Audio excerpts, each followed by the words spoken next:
As you noticed, ANTEC dropped a new AIO, and it resembles to Vortex and Vortex Lump, but maybe it's not. Maybe it's nothing similar to that. This is Skeleton 360 addressable RGB, which comes with 3 addressable RGB fans and a quite nice and cool looking pump block top.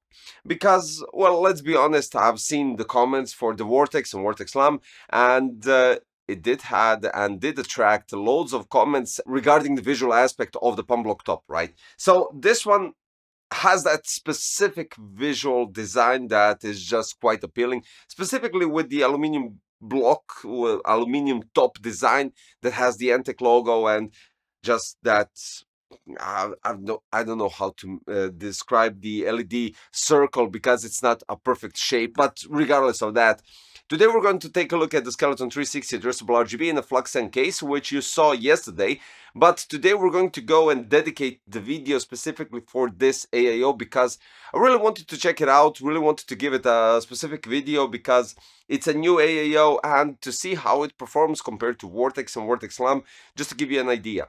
But I do have to give you a bit of a notice. We're testing this in the FluxM, which is a micro ATX case. It doesn't have a 3 fans intake, so the justice for the Skeleton 360, and I'll get to that point quite later during the performance testings and all the numbers, that will be done in maybe some other ANTEC case that is basically a proper MIDI tower. So regarding this, what we have right here is a high performance addressable RGB PWM fans. We have skeleton frame pump head design, and well, basically this is where the name comes from. Then we have superior fin density for the radiator, which dissipates the heat, and I think we don't have the number of the fins and all the other details regarding that. For the block, we have a copper base plate and the elastic durable high density tubing, which, as you can see, they are quite flexible regarding the organization inside the build and everything altogether, because it gives you an option to adjust them regarding the case. If you're going with a smaller chassis than this, it could give you more ideas regarding the tubing. Now, Skeleton 360 comes in black and white, which is outstanding. We're having dimensions for the fans 120, 120, 25 PWM addressable RGB LED, which spins up from 800 to 2000 RPMs. The airflow is 72.29 CFM at maximum. Noise is maximum 32 decibels, and the air pressure is 3.28 millimeters H2O. Lifespan is quite interesting, 50,000 hours at 40 degrees. So if it's 25, then you know what, it expands the lifespan definitely. Connector is 4-pin for the PWM and 3-pin 5 volts addressable RGB.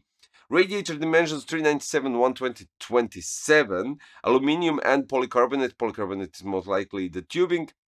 And then we have the head dimensions are 47.5 diameter and 66 millimeters of height.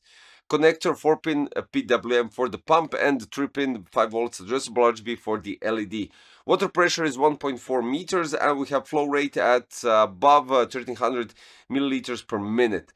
Lifespan 40,000 hours with the noise level at less than 30 decibels. I think it's even less than that because I would have heard it even without the fans. And then we have socket compatibility up to LGA 1851, even 20XX and 115X, including the AM3, AM4 and AM5 for AMD. Warranty is 3 years. That's quite solid. Now, when we go with RGB, support goes with RGB Sync, Asus Aura Sync, Gigabyte RGB Fusion 2.0, MSI Mystic Lights, and ASRock Polychron Sync. As you can see right here, I have the MSI motherboard, so you can realize that it's basically quite simple. Now, for the locking mechanism and how you actually attach it, it's the same as we had it on Vortex. You leave the original retention brackets from the AMD motherboard and you just slide in 2 retention brackets on the pump block top. You use 2 thumb screws and 2 those hinges, let's call them this way. You tap the thumb screw on on one hinge and simply place the thermal paste on the processor, remove the plastic foil from the bottom, and just simply screw evenly top and bottom screws, thumb screws, to get perfect alignment and perfect pressure on the CPU. That's basically it. I mean, apart from the thing that you have to place the fans by yourself, so they aren't placed from the box on the radiator. You do have to do it by yourself. And there is another cool thing: all three fans are daisy chainable and they don't have long cables, so you do get a separated cable which has a proprietary connector with all three fans, and they split into PWM and addressable RGB, which is daisy chainable with the pump later on when you connect it. That's basically it. The visual aspect is great, and the one thing that I'm glad, they are unifying the fans AIO with the case, and you don't have to have the scenario like you did with Vortex having fusion fans. Because when you go with any other case that they produced, you had this type of regular fans. So you had to buy the fusion fans separately to have everything unified in the build. So this is a good idea, and thankfully we're getting somewhere with that sense. But in general, I'm satisfied mostly with ANTEC products. So this goes into that bracket of satisfaction with, well, the product. Now for the benchmarks. Well, we go with the AIDA64 Extreme Edition, and we're having 7900 X3D, as you heard yesterday if you watched the Flux M video. We're having 87 degrees on the CPU, which is quite solid and around the Vortex Alum AIO. The clock speed, on the other hand, is a bit higher by 25 megahertz, which is 4875, and that's great. I think the original Vortex is actually quite lower, so that's brilliant. Now, when we go with Cinebench R23, 10 runs on average, we got 77.1 degrees, which is by 3 degrees lower than the Vortex Alum. 4975 megahertz clock speed. Compared to Vortex Alum, we had 5000, but it is what it is.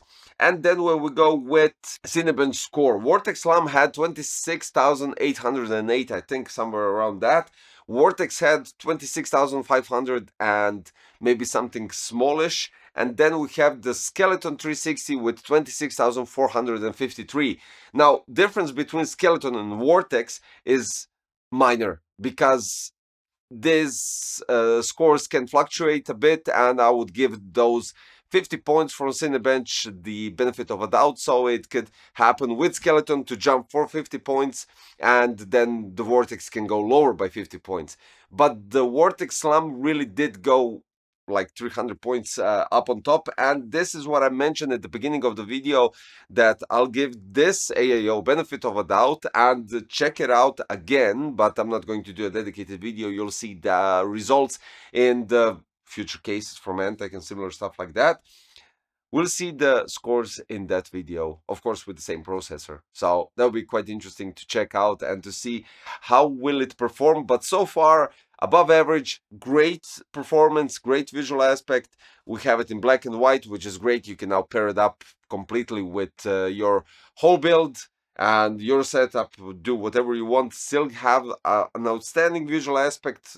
The same thing that we had with Vortex, and unifying the fans with the case from ANTEC is just another plus. Of course, cable management and easy installation is there, so there's that. The one thing that I do have to say is I'm still wondering why ANTEC didn't go with 4-point contact on AMD and still sticking to that 2-point contact. Vortex did perform outstandingly good. Skeleton still does perform great.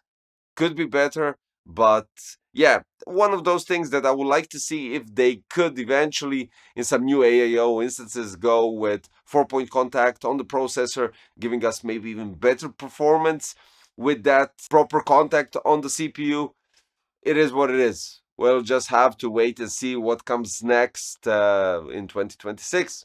Who knows? It will be definitely something interesting. Well, definitely, hopefully. So yeah, there's that. In terms of the links, I'll place the links in the description for the ANTEC Skeleton 360 addressable RGB black and white. And if you have any questions regarding the connectivity, placement, and anything that you come up with, you can always leave a comment in the comment section below, and I'll try to answer it as soon as possible. And of course, in the meantime, you can always subscribe, hit the like button, click the notification bell, and I'll see you quite shortly in a new video. Thanks for watching, thanks for sticking by, and see you next time. Bye.